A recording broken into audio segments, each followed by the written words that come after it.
Last night, I was staring at a group chat. My closest friend just announced her destination wedding in Tulum. The flights? $800.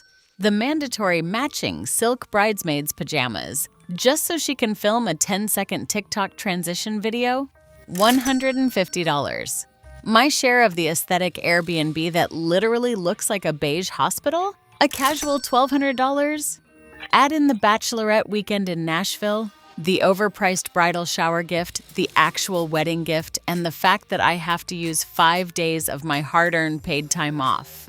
I sat there, looking at my screen, realizing I was about to drain over $3,000 of my emergency savings just to watch someone marry a guy named Brad, who still thinks crypto is a personality trait and refuses to wear a tie.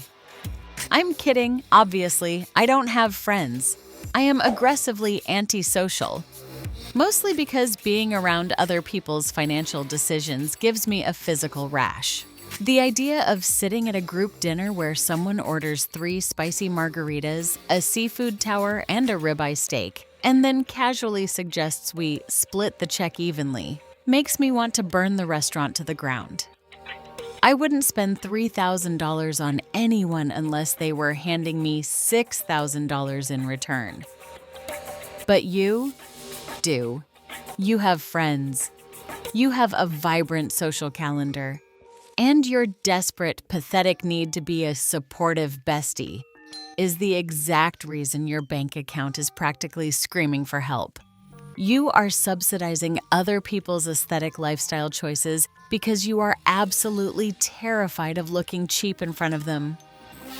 Welcome to the friendship penalty. Today, we are going to calculate exactly how much your fear of saying the word no is costing your future. Let's talk about the absolute chokehold that your ego has on your wallet. Your group chat pings. It's Friday. Hey guys, let's do sushi tonight. Omakase, $150 a head. Everyone in? You open your banking app. You have exactly $42 to your name until you get paid next week. This is the exact moment where a functional, financially literate adult types, "Can't make it tonight, guys. Enjoy." But you? Oh, you break out in a cold sweat. The panic sets in. You cannot let them know you are broke. You absolutely refuse to be the weird poor friend who stays home eating generic brand pasta while they post aesthetic Instagram stories of tuna belly. The shame is physically painful to you. So, what do? Do you accept reality? Of course not. You transfer the last $100 out of your pathetic savings account. Or worse, you swallow whatever is left of your dignity and ask your parents for a tiny loan to cover an unexpected expense. Yes, because spicy tuna rolls are definitely a medical emergency. You go to the dinner, you smile, you laugh, you clink your overpriced cocktails, and you split the bill evenly. You successfully perform the role of a thriving adult. And then you go home. You look at your empty fridge and you realize you have $0 left for groceries. You willingly chose to starve for the next 2 weeks, surviving on tap water, sleep, and pure anxiety for dinner. Just so 3 people you secretly find annoying wouldn't think you are struggling. That's not friendship. That is a financial hostage situation. And you are the one holding the gun, purely out of shame. Let's put a number on your insecurity. Let's do the math on your shame.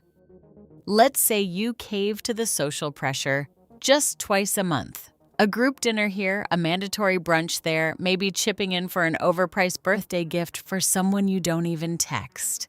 Conservatively, that is $200 a month spent entirely on the friendship penalty.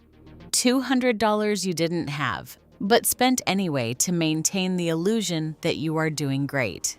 Now, let's look at the actual cost. If you had taken the superpower of saying the word no and invested that $200 a month into a basic boring S&P 500 index fund, assuming an average 8% return, in 10 years, you would have over $36,000.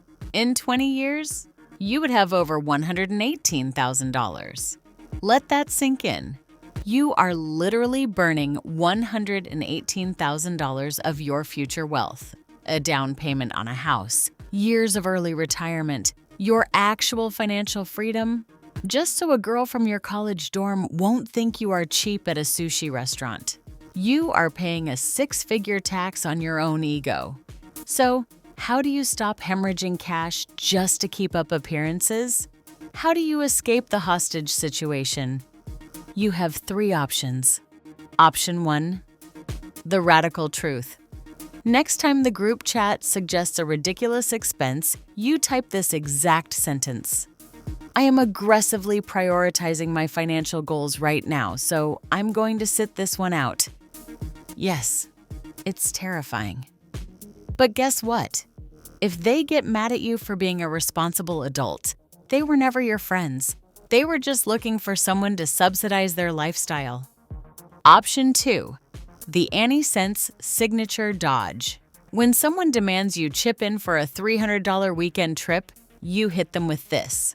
I absolutely love that for you, but my budget is doing something else this month. Take lots of pictures. It's polite, it's completely unarguable, and it leaves zero room for negotiation. Remember, I love that for you is rich girl speak for I am not paying for that garbage. Option 3, the realistic pivot. You don't have to become a complete hermit. You just have to dictate the terms. You say, that omakase place is out of my budget this week, but I'd love to host you guys for drinks and pizza at my place on Saturday. You keep the social life, but you stop paying the premium. Stop letting other people's spending habits dictate your net worth. True wealth requires boundaries. It requires the absolute superpower of being completely unbothered by someone else calling you cheap. Next time they ask, say no. Mute the group chat, protect your money, or don't. Keep maxing out your cards for the aesthetic group photo. Just don't act surprised when you're 35, broke, and moving back into your childhood bedroom. I told you so, didn't I?